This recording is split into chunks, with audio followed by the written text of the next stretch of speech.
नमस्कार. एकतर बऱ्याच दिवसांनी आज मुंबईत आपल्या सगळ्यांची भेट होते. गेल्या आठवड्यात पेहलगामला जी अतिशय वेदना, दुःख, अस्वस्थ करणारी जी घटना घडली, त्याच्यात महाराष्ट्रातले अनेक लोक आपण गमावले.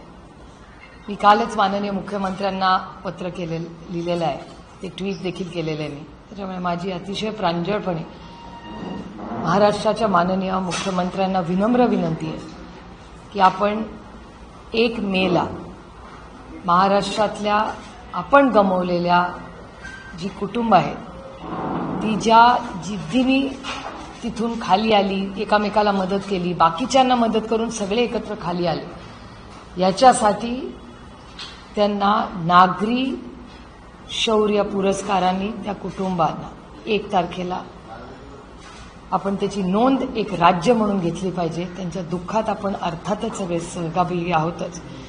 त्यांची गेलेले कर्ते पुरुष आपण परत आणू शकत नाही, पण त्या कुटुंबाला फुल न फुलाची पाकळी आपण मदत करू शकतो. उदाहरण देते, आसावरी जगदाळे. आसावरी ही अतिशय कर्तृत्ववान मुलगी आहे आणि ज्या पद्धतीने तिने स्वतःला कंडक्ट केलंय, त्या संघर्षात ती लढली आहे, तिला खरंच मी मानाचा मुजरा करते. ती आज वकील होणार आहे पुढच्या काही महिन्यांमध्ये. आणि माझी विनंती आहे महाराष्ट्राच्या माननीय मुख्यमंत्र्यांना की लीगल डिपार्टमेंट जे महाराष्ट्र सरकारचं आहे, अशा कर्तृत्ववान महाराष्ट्राच्या लेकीला महाराष्ट्र सरकारने तिचा मान सन्मान म्हणून तिला महाराष्ट्राची सेवा करायची संधी द्या. आणि महाराष्ट्र सरकारमध्ये लीगल डिपार्टमेंट किंवा त्या संबंधित तिला जे तिच्या डिग्रीला आणि तिच्या कर्तृत्वाला साजेचं असेल, तिला नोकरी जबाबदारी आपण दिली पाहिजे, अशी मी एक मागणी माननीय मुख्यमंत्र्यांना केली. आणि तिला एकटीलाच नाही, प्रत्येक कुटुंबाचा एक आढावा घेऊन त्या कुटुंबाशी चर्चा करून, कारण का ती कुटुंब आता खूप इमोशनल ट्रॉमामधून चाललेली आहेत. म्हणजे आत्ता ज्या पद्धतीने आता लोक त्यांच्याकडे जात आहेत, आता थोडेसे अतिशय हल्लेले आहेत, शॉकमध्ये. म्हणजे आपण इतक्या शॉकमध्ये आहोत. तुम्ही विचार करा, ते कुटुंब जे त्यांनी डोळ्यांनी पाहिलं हे किती ट्रॉमामध्ये ती फॅमिली असेल. त्याच्यामुळे आपलं कर्तव्य फक्त नोकरी देऊन किंवा त्यांना पुरस्कार देऊन फक्त संपत नाही, पण पुढचे काही महिने, वर्ष आपल्याला इमोशनली त्या सगळ्या कुटुंबांबरोबर उभं राहायला लागेल. आणि माझा विश्वास आहे की महाराष्ट्र सरकार, कारण जी आमची ऑल पार्टी मीटिंग दिल्लीत झाली, राष्ट्रवादी काँग्रेस पक्ष, शरद पवार यांच्या पक्षाच्या वतीने मला तिथे जायची संधी मिळाली आणि त्या अतिशय समंजसपणाने दोन्ही बाजूनी ती मीटिंग झाली. आम्ही ही विनंती केली की ही विरोध, एकामेकाच्या चुका, टीका टिप्पणी करायची ही वेळ नाही. ही वेळ देशात एक होऊन आपल्या भारतावर हा हल्ला झालेला आहे. त्याच्यामुळे आता पहिलं या हल्ल्यातून आपण उभं राहिलं पाहिजे. पुढे काय जो निर्णय केंद्र सरकार घेईल त्याच्यात आम्ही सगळे ताकदीने केंद्र सरकार बरोबर आहोत. टीका करायला पुढे खूप वेळ आहे, पण आत्ता ती वेळ नाही. आणि भारत सरकारनेही अतिशय सकारात्मक आम्हाला प्रतिसाद दिला. अनेक गोष्टी त्यांनी आम्हाला सांगितल्या. सगळ्या गोष्टी काय माईकवर सांगायच्या नसतात, पण सविस्तर चर्चा त्या दिवशी झाली.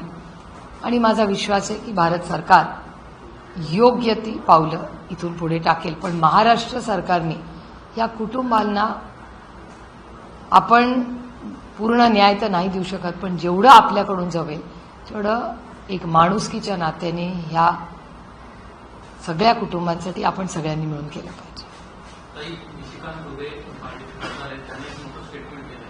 असं म्हणणं आहे की भारतामध्ये 5 लाख पाकिस्तानी महिला आहेत. या स्टेटमेंटचं कसं बघताय? कारण इंटेलिजन्सचा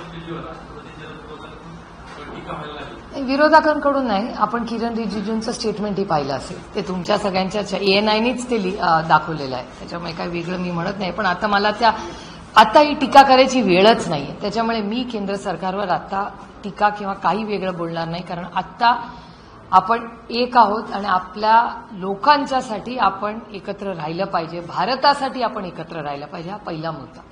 दुसरा, त्या मीटिंगमध्ये मीही विनंती केली होती की ही वेळ सगळ्या सोशल मीडियाच्या बाबतीत आपण सगळ्यांनीच, आणि मी आवर्जून एका गोष्टीचा उल्लेख करीन की मी महाराष्ट्राच्या मीडियाचे मी मनापासून आभार आणि कौतुक करते. याचं कारण असं, अनेक फोटो बाहेर आलेले आहेत जे बाहेर काही मीडिया हाऊसेसकडेही गेलेले आहेत, पण कुठल्याही मीडिया हाऊसनी ते फोटो कुठल्याही चॅनलवर दाखवले नाहीत. त्याबद्दल मी खरंच तुमच्या सगळ्या मीडिया हाऊसेसचा आभार मानते, कौतुक करते. कारण का ते खूप वेदना देणारी ते फोटो होते आणि ते तुम्ही दाखवले नाहीत. काही मीडिया हाऊसेसच्या काही मीडियाच्या लोकांनी मला दिल्लीत दाखवले ते कॅमेरा, त्यांनी फॉरवर्डही केले नाहीत कोणाला. त्याबद्दल खरंच तुमचे आभार. आणि आपण अशा कुठल्याही गोष्टी, आणि त्या दिवशी म्हणजे विपक्ष आणि सत्ताधारी आमच्या सगळ्यांचं ठरलं होतं की सोशल मीडियावर पुढले काही दिवस आपण सगळ्यांनी अशी कुठलीही लाईन घ्यायची नाही त्याच्यातून देशामध्ये कटुता वाढेल किंवा देशाच्या ऐक्याला धक्का बसेल, असं काही दोन्ही बाजूनी बोलणं जाणार नाही, असं आम्ही सगळ्यांनी ठरवलं होतं आणि ते पाळण्याचा प्रयत्न दोन्ही बाजू करतात. राहिलं निशिकांतजींचं स्टेटमेंट. आता निशिकांतजींनी हा मॅजिक नंबर कुठून आणला, हा नंबर आत्ताच कसा आला, कुठून आला, या सगळ्याचा सोर्स आपल्याला लागेल. कारण हे जर खरं असेल तर ते स्वतःच्या गृहमंत्र्याला चॅलेंज करतात. कारण का हा नंबर जर असेल तर हा एक तर आला कुठून, इतके लाखो लोक इल्लिगली जर ह्या देशात राहत असतील तर त्यांचंच सरकार आहे ना. मिनिस्ट्री ऑफ एक्सटर्नल अफेअर्स आणि होम मिनिस्ट्री हे त्यांचेच आहे. मग ह्याची माहिती त्यांच्या मंत्रालयांना आहे का नाही, याचं उत्तर, हे सगळं उत्तर आम्ही नाही दिलं पाहिजे, सत्ताधाऱ्यांनी दिलं पाहिजे. त्याच्यामुळे निशिकांतजींचं स्टेटमेंटचं उत्तर त्यांनी त्यांच्या सरकारलाच विचारलं पाहिजे. कारण का दोन्ही जर इतके इल्लिगल लोक या देशात असतील त्याची जबाबदारी कोणी घ्यायची, सरकारनीच ना. तर निशिकांत दुबेंनी हे त्यांच्या सरकारला विचारलं पाहिजे. मी हा प्रश्न आता त्यांच्या सरकारला विचारणार नाही, कारण का मला आत्ता हा देश शांतपणे, काश्मीरला आपण सगळे एकत्र होऊन परत कसे जाऊ शकू ह्याच्यात आम्हाला आत्ता वेळ घालतात आणि या देशात कुठेही कटुता वाढणार नाही ह्याच्यासाठी शांततेच्या मार्गाने आता आम्ही बोलणार आहोत, असं आम्ही ठरवलेलं आहे. त्याच्यामुळे आम्ही या सरकारवर टीका करणार नाही. त्यांच्या स्वतःच्या खासदारांनी केली तरी चालेल, पण आम्ही या सरकारवर आता पुढचे काही दिवस टीका करणार नाही, कारण का ही ती वेळ नाही. मित्र पक्ष असलेल्या काँग्रेस, विजय वडेट्टीवार यांचं आजच एक वक्तव्य आलंय की अतिरेक्याने एवढा वेळ होता का की ते तिथल्या लोकांच्या कानात त्यांना धर्म विचारला आणि मग नंतर गोळ्या घातल्या. याच्यामध्ये अजून काही षडयंत्र असण्याची शक्यता त्यांनी वर्तवलेली आहे. कुठेतरी ते ज्यांनी या प्रतिक्रिया दिलेल्या आहेत, ज्यांनी आपल्या घराची लोक गमावलेले आहेत, त्या महिला त्यासाठी तोरण सांगतायत की धर्म विचारला गेला, कुठेतरी त्यांना खोटं ठरवल्यासारखं नाहीये का? अशा मला माहिती नाही.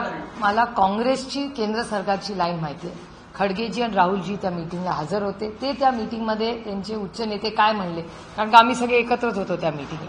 त्यामुळे काँग्रेसची दिल्लीची काय लाईन आहे ती मला माहिती आहे, कारण का त्या मीटिंगमध्ये आम्ही ऑफिशियल मीटिंग होती त्याच्यात बोललो. आता बाहेर कोण काय त्यांचे नेते बोलले याचं उत्तर तुम्हाला काँग्रेसला विचारायला लागेल, मी कसं सांगणार, कारण का मी जिथे हजर होते तिथली ऑफिशियल काँग्रेसची लाईन मला माहिती नाही. मला असं वाटतं कोणीच बेजबाबदार आता बोलू नये, कोणीच नाही. जोपर्यंत आपण ह्याच्यातून स्थिर होत नाही कोणीही, म्हणजे आता तुम्ही बघा तुमची काय जबाबदारी आहे की तुम्ही ते फोटो दाखवले नाहीत. ही मीडियानी खूप जबाबदारीने काम केलं.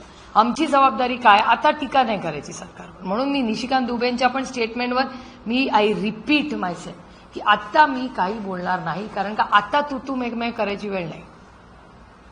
त्यांना त्यांच्या नेत्यांवर टीका करायची तो त्यांचा भारतीय जनता पक्षाचा अंतर्गत प्रश्न आहे, तो माझा प्रश्न नाही. मी शब्द देऊन आले आमच्या पक्षाच्या वतीने की पुढचे काही दिवस जोपर्यंत हे स्थिर स्थावर होत नाही आम्ही कोणीही विरोधी पक्षातले काही चुकीचं वक्तव्य करणार नाही, असा शब्द आम्ही सगळे त्या मीटिंगमध्ये देऊन आलो. मुख्यमंत्री एकनाथ शिंदे म्हणतात की 107 जे पाकिस्तानी आहेत ते महाराष्ट्रामध्ये बेपत्ता आहेत. दुसरीकडे मुख्यमंत्री म्हणतात की असं काही नाही, एकही पाकिस्तानी या ठिकाणी बेपत्ता नाही. कसं पाहता सरकारमधलीच दोन महत्वाचे नेते महाराष्ट्र सरकारमध्ये अशा गोष्टी रोजच तुम्ही टीव्हीवर दाखवता, त्याच्यामुळे मला काही त्याच्यात आश्चर्य वाटत नाही. कारण काही रोजच महाराष्ट्रात होते. दुर्दैव एवढी ब्रूट मेजॉरिटी ज्याला आपण म्हणतो ती ब्रूट मेजॉरिटी असताना रोज तुमच्या चॅनलमधूनच आम्हाला कळतं ना, तर आम्हाला कसं कळणार एवढा कॉन्फ्लिक्ट आहे या सरकारमध्ये. पण हा कॉन्फ्लिक्टची उत्तरं त्यांना द्यावी लागतील, कारण हे विषय अतिशय गंभीर आहेत आणि संवेदनशील आहेत. म्हणजे ही काय कॉम्पिटिशन नाही आहे आता, ही माणुसकी, जबाबदारी आणि संवेदनशीलपणा हा तो काळ आहे. आणि मला आश्चर्य वाटतंय की एवढं मिसकम्युनिकेशन एवढ्या मोठ्या लेवलला होतंय हे माझ्यासाठी नवीनच गोष्ट आहे. मी पहिल्यांदाच बघते एखाद्या राज्यामध्ये. पण पाकिस्तानचा माजी क्रिकेट खेळाडू जो आहे शाहिद आफ्रिदी तो असं म्हणतो भारत स्वतःच स्वतःच्या लोकांना मारतो आणि नंतर स्वतःच सांगतो की ते जिवंत आहेत. तर या हल्ल्याचे त्यांच्याकडे काही पुरावे असतील, हा हल्ला पाकिस्ताननेच केला तर ते त्यांनी सिद्ध करावं. तुम्हाला खरं सांगू, मला अशा वेळेस अरुण जेटलींची आठवण येते. अरुणजी नेहमी सांगायचे तुम्ही दाखवणं बंद करा, हे बोलणं बंद करते. त्याच्यामुळे मला नाही वाटत आपण अशा काही गोष्टींना फार महत्त्व द्यायचं. हे खूप गंभीर काळ आहे आता आपण भारत परत स्थिर होऊन परत पेहलगामला आपण सगळ्यांनी आनंदाने जायला पाहिजे. ज्या फ्लाईट्सवर सीट्स मिळत नव्हत्या त्या फ्लाईट्स कशा परत भरतील आणि परत कसं आनंदी जम्मू काश्मीर आणि भारत होईल ह्याच्यासाठी आपण काम करणं पाहिजे. आणि दुसरीकडे ज्या कुटुंब त्यांनी घरातले कर्ते पुरुष गमावलेत त्या कुटुंबाला आधार द्यायची ही वेळ आहे. ही आता कोण काय स्टेटमेंट करते त्याला फार म्हणजे मला विचाराल तर लक्ष देण्यात काही आता उपयोग नाही. 2100 रुपये देऊ लाडकी बहिणी योजनेसंदर्भात 2100 रुपये देऊ असं आम्ही कुठेही म्हटलं नव्हतं. लाडक्या बहिणी 1500 रुपयामध्ये पण खुश आहेत. मी काय त्यांचं हे स्टेटमेंट ऐकलेलं नाही, पण जर त्यांचा नंबर आहे माझ्याकडे, आम्ही अनेक वर्ष एकत्र काम केले त्याच्यामुळे त्यांचा मोबाईल आहे माझ्याकडे. ते जर कदाचित विसरले असतील तर म्हणजे ज्या सरकारमध्ये ते आहेत त्या सरकारचा मोठा भाऊ भारतीय जनता पक्ष आहे. आणि भारतीय जनता पक्षाचा जे इलेक्शन मॅनिफेस्टो होता तो मी स्वतः वाचलेला आहे. तो त्यांनी 2100 लिहिलं होतं का नाही मला माहिती नाही, पण भारतीय जनता पक्षाचा मी वाचलेलाही आहे. आणि माननीय मुख्यमंत्र्यांचं स्टेटमेंट ह्याच कानाने मी तुमच्याच चॅनलवर ऐकलेलं आहे. त्याच्यामुळे तुमच्या चॅनलची ती क्लिप आणि भारतीय जनता पक्षाचा तो मॅनिफेस्टो हा मी जरूर त्यांना पाठवीन.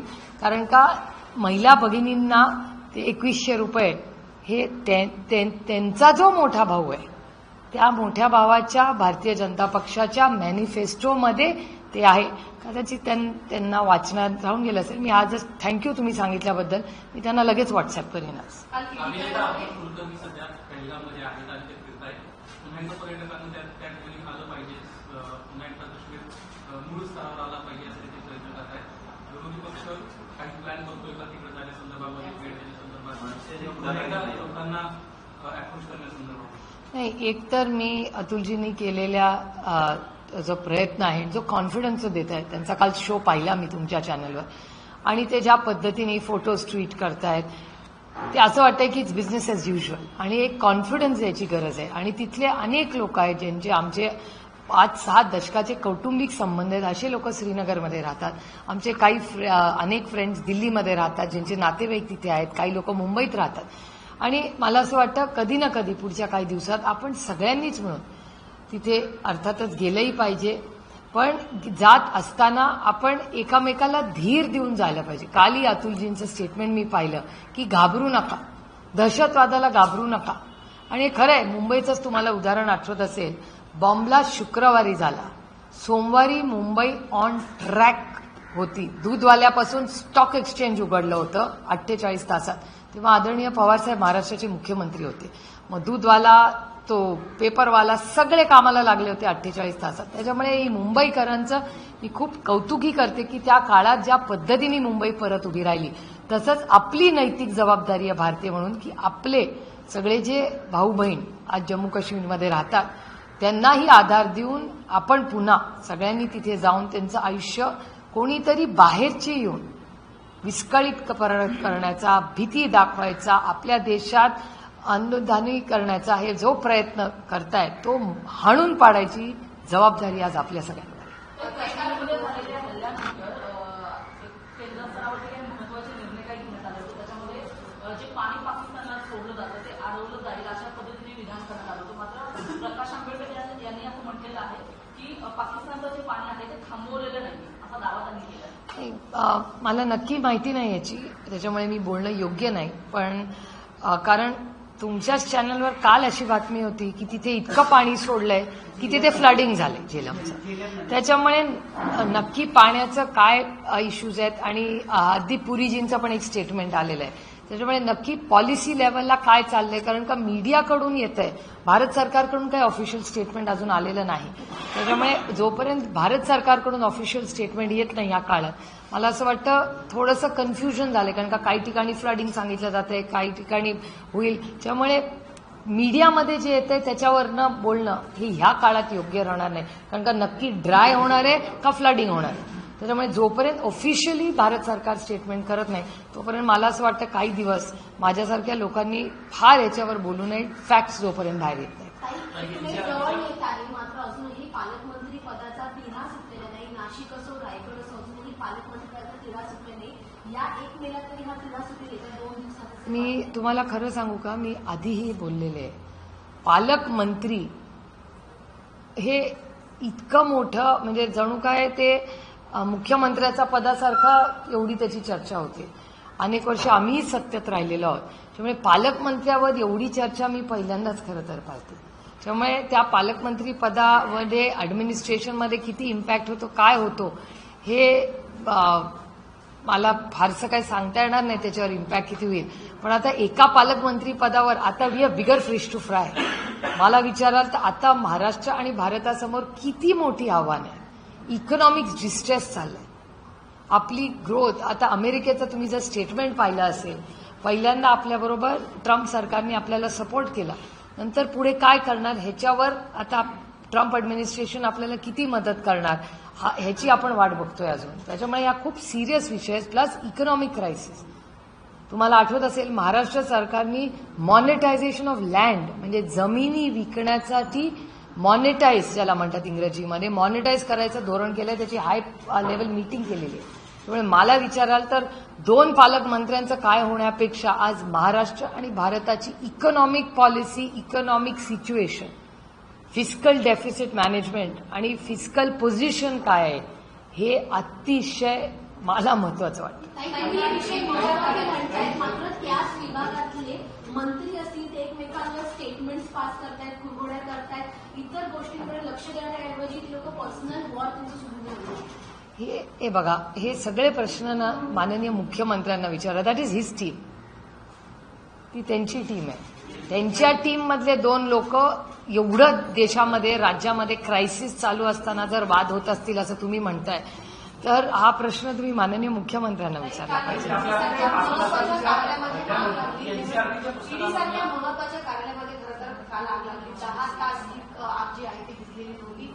महत्वाच्या फाईल्स आणि कम्प्युटर जळाल्याची माहिती मिळते. अशी माहिती आहे श्रवण भुजबळ असतील, निरोप मोदी असतील, अशा महत्वाच्या अनिल देशमुख असतील, या सगळ्यांच्या फाईल ईडीच्या कार्यालयामध्ये आग लागणं ही खूप सिरियस गोष्ट आहे, अतिशय सिरियस गोष्ट आहे.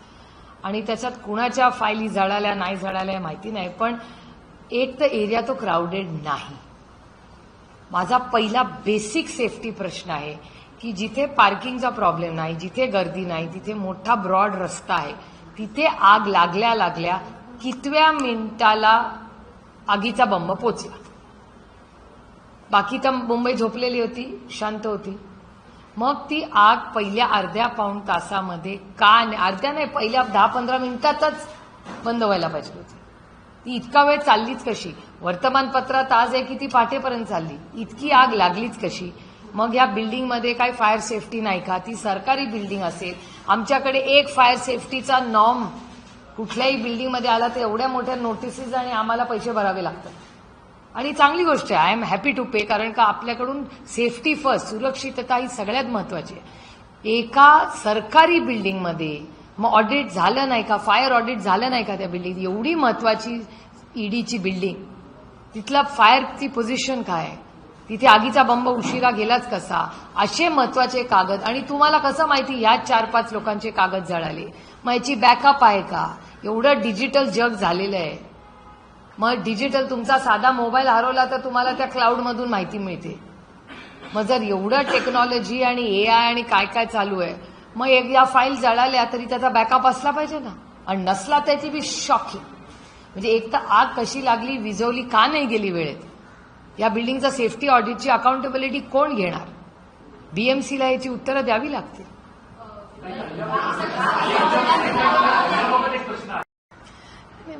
मी तुम्हाला सांगू, माझी 6 महिन्यापूर्वीची भाषण काढून बघा. मी हे सगळंच आज तुम्ही आजचा वर्तमानपत्राची हेडलाईन वाचली आहे का?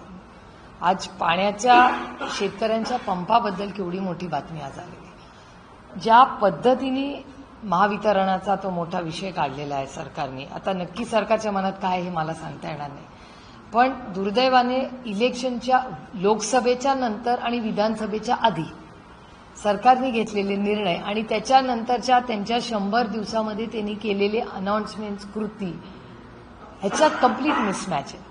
म्हणजे मी जेव्हा 3 महिने आधी सांगत होते तेव्हा माननीय संजय राऊत साहेब रोज तुमच्याशी बोलतात. राऊत साहेब ज्या ज्या गोष्टी तेव्हा मांडत होते, आमच्या सगळ्यांच्या भाषणात येत होत्या, त्या आज खऱ्या व्हायला लागल्या ना. तुमच्या पक्षांच्या प्रवक्त्यांच्या नियुक्त्या रद्द करण्यात आल्या, नेमकं कारण काय? आता त्याचं कारण तुम्हाला महाराष्ट्राच्या अध्यक्षांना विचारायला लागेल. पक्षामध्ये अनेक नवीन लोक इच्छुक आहेत काम करायला, त्यामुळे बऱ्याच जणांची इच्छा होती नवीन प्रवक्ते यायला. एक चर्निंग होतं. तुमच्याही चॅनलकडून मागण्या होत्या, नवीन चेहरे पाठवा असं तुमच्याच चॅनलकडून मागणी होती. त्याच्यामुळे त्यांच्याकडून विनंती आली तर काही सिनियर लोक कंटिन्यू होतील, अर्थातच पुढच्या 2-4 दिवसात लिस्ट येईल आणि काही नवीन मुलांनाही संधी मिळेल ना पक्षामध्ये टीव्हीवर जायला. मुलं उत्सुक असतात करायला. महाराष्ट्रामध्ये अनेक बॅनर लागले ते आणल्यानंतर की मार्केटमध्ये खरेदी करताना नाव विचारून मी तो बॅनर पाहिलेला नाही, त्याच्यामुळे मला माहिती नाही. आणि महाराष्ट्र आणि भारत हा खूप संवेदनशील राज्य आहे आणि देश आहे, त्याच्यामुळे मला नाही वाटत फारसा कोणी एवढा काही विचार. मंत्री निलेश राणेंनी पण केलंय. ते मला माहिती नाही, कारण का कोविडच्या काळात मी जेव्हा रेमडेसिवीर इंजेक्शन घेतलं ना तेव्हा ते युकू हमीदच्या कंपनीने बनवलं होतं हे मी नाही विचारलं. तेव्हा मी माझा जीव वाचत होते. आणि जे इंजेक्शन मला सिरम इन्स्टिट्यूटनी दिलं ना तेव्हा पुनावाला कोण आहे ते मी विचारलं नाही. मला तेव्हा सगळ्या डॉक्टरांमध्ये आणि नर्स आणि वॉर्डबॉयमध्ये माझ्या पांडुरंगाचं दर्शन झालं की माझा जीव वाचवण्यासाठी हेच रेमडेसिवीर मला पाहिजे आणि हेच सिरम इन्स्टिट्यूटनी पुनावाल्यांनी घेतलेलं इंजेक्शन पाहिजे. त्याच्यामुळे मी ह्याच्यात कधीच अडकत नाही, कारण का जो चांगलं काम करतो आणि ही महात्मा गांधींची शिकवण आहे, त्याच्यामुळे मी ज्या भारतात राहते जगते ते महात्मा गांधींचा भारत आहे आणि कैलासवासी यशवंतराव चव्हाणांचा महाराष्ट्र. आणि हा देश संविधानाने चालतो, कुणाच्या मनमर्जीने चालत नाही. पहलगाममध्ये जी घटना झाली त्याच्यानंतर हरदीपसिंग कौरने असं म्हटलं आहे की जे लोक मुंबईमध्ये येऊन पाकिस्तानमध्ये व्यापार करतात त्यांच्यावर कुठल्या प्रकारची बंदी घ्यायला पाहिजे. मला असं वाटतं की त्यांनी जी मागणी केली आहे ती योग्य आहे. मी तुम्हाला सांगू, मी आत्ता काही मागण्या कुणाकडे करत नाही. ही वेळ मागण्या करायची नाही आणि टीका करायची नाही.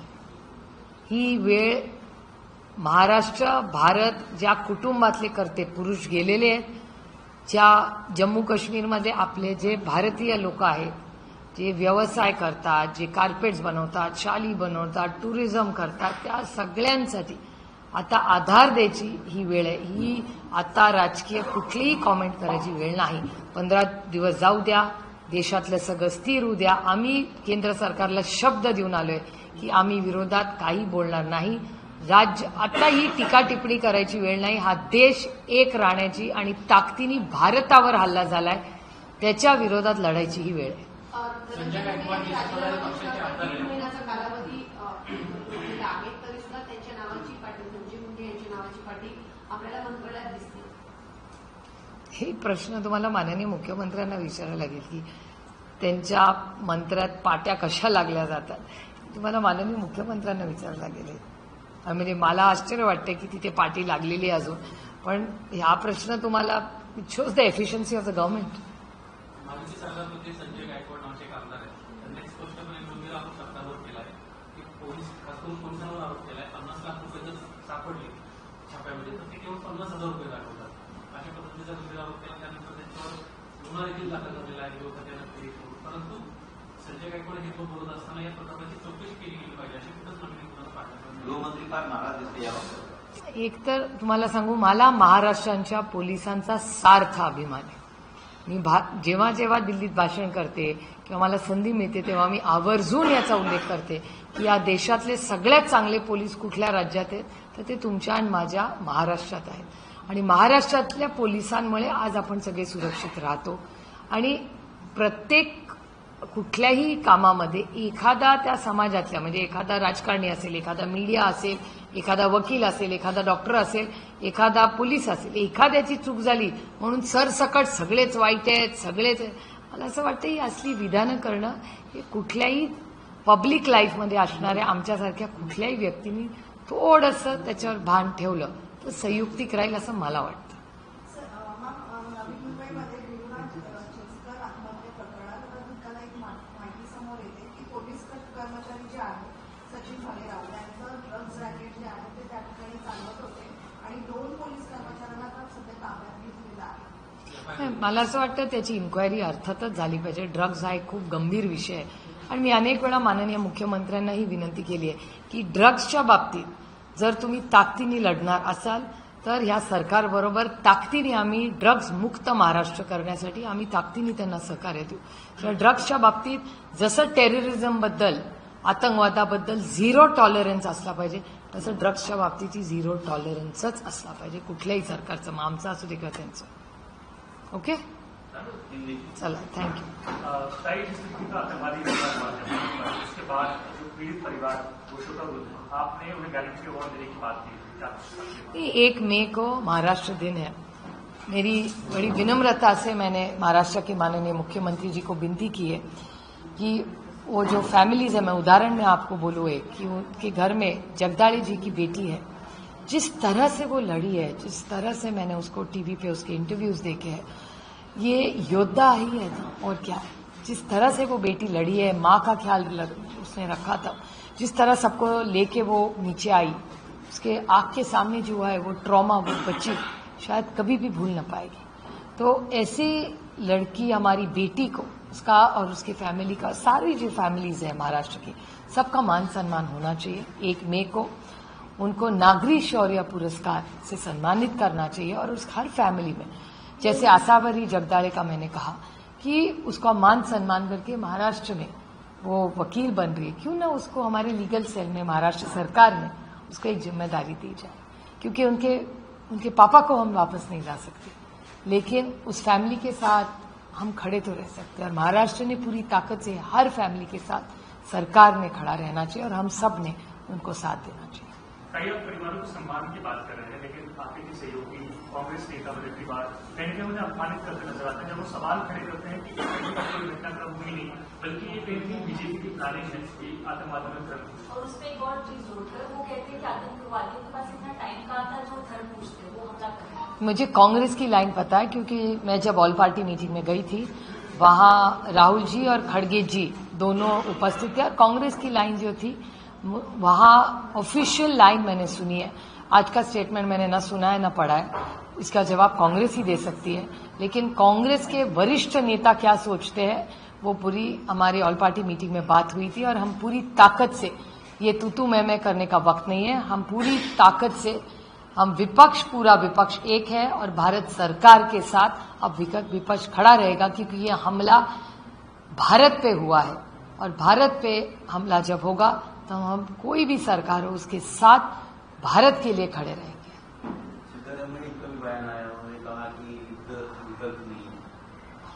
वो कौन क्या बोल रहा है मुझे पता नहीं, लेकिन कांग्रेस की जो ऑफिशियल लाइन खड़गे जी और राहुल जी की जो है मैंने खुद ने सुनी है. मैं खुद मीटिंग में थी, ऑल पार्टी मीटिंग में, तो मेरे ख्याल से कांग्रेस की उच्च नेता जो कहते हैं वही उनकी लाइन है.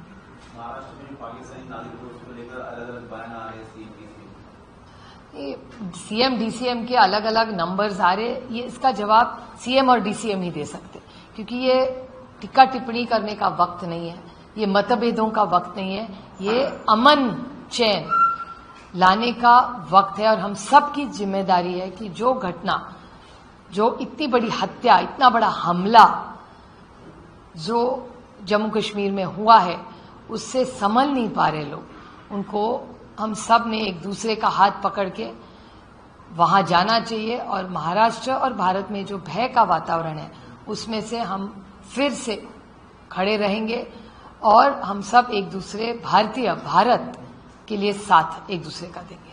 इसी से जुड़ा सवाल है कि इतनी बड़ी घटना हुई जिसके बाद अब ये आंकड़े इतने बड़े आ रहे हैं कि इतने हजारों संख्या में पाकिस्तानी भारत महाराष्ट्र में है, तो क्या यहाँ इंटेलिजेंस फेलियर ही माना जाए? मैंने जैसे आपको कहा, मैं बड़ी विनम्रता से आपको कहना चाहती हूँ कि अभी मैं किसी पे टिक्का टिप्पणी करने का ये वक्त ही नहीं है। जो बीजेपी के लोग बोल रहे हैं वो जाने, वो खुद के सरकार पे अभी क्यों कर रहे हैं, क्योंकि हमने वायदा किया है केंद्र सरकार को कि हम आपको साथ देंगे। अभी हम टिक्का टिप्पणी करने का वक्त नहीं है। जब तक ये सब प्रॉब्लम से हम निकले नहीं, हम केंद्र सरकार के टिक्का टिप्पणी नहीं करेंगे। उनके जो लोग हैं वो क्या कह रहे हैं, उनके सांसद जो क्या कह रहे हैं, उनका वो बीजेपी का इंटरनल मामला है। वो बीजेपी के मंत्रियों के बारे में या होम मिनिस्ट्री के बारे में क्या कह रहे, उनका इंटरनल इश्यू है। मैं उस पर आज नहीं कुछ बोलूंगी, क्योंकि मुझे समझ में आ रहा है कि ये टिक्का टिप्पणी का करने का वक्त नहीं है। आज जम्मू कश्मीर में जो भी वहां रह रहा है वो मेरा भारतीय भाई या बहन है, बच्चे हैं हम सबके, उनको आधार और उनके साथ रहने का वक्त है।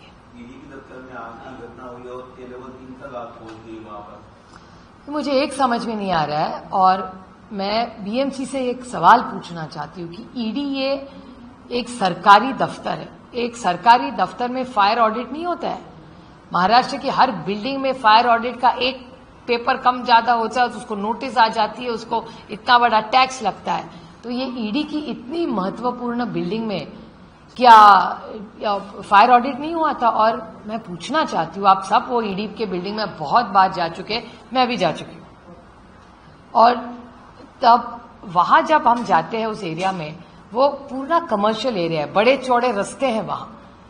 तो अगर वहां आग लगी तो वहां फायर की जो गाड़ी है वो क्यों नहीं पहुंची और कब पहुंची? 8 गाड़ियां क्यों नहीं भेजी गई वहां? It's a complete failure. एक तो आग लगी कैसे लगी, तो उनको कितने मिनटों में रिस्पांस हुआ सरकार की तरफ से, फायर इंजन कितने टाइम में पहुंचा, उसके बाद इतने घंटे क्यों लगे, क्यों नहीं ज्यादा गाड़ियां भेजी गई? और बिल्डिंग का फायर ऑडिट का जवाब तो देना ही पड़ेगा, क्योंकि इतने बड़े महत्वपूर्ण वो जो बिल्डिंग है, इतनी बड़ी आग लगी, इतने घंटे लगे सरकार को उसको रोकने में, इतने घंटे। मुझे विश्वास ही नहीं हो रहा है कि ऐसे भी हो सकता है।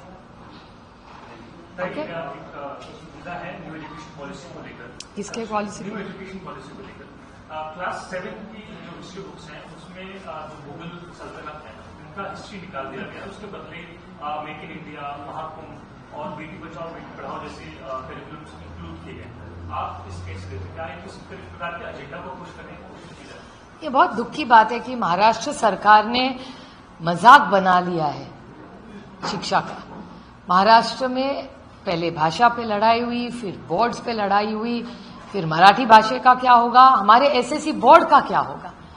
और अगर ये खुद की तरह से कुछ भी किताबों में, अभी मुझे पता नहीं, मुझे भी थोड़ा उसका होमवर्क करना पड़ेगा कि क्या उन्होंने निकाला है, क्या नया डाला है। इससे नहीं होता। शिक्षा में कभी भी राजनीति आनी नहीं चाहिए। जो सत्य है, जो वास्तव है, जिसका साइंटिफिक टेम्पर है, वो ही जो सत्य है वही बच्चों को सिखाना चाहिए। लोकशाही मराठी ऐका, पहा, जागरूक रहा।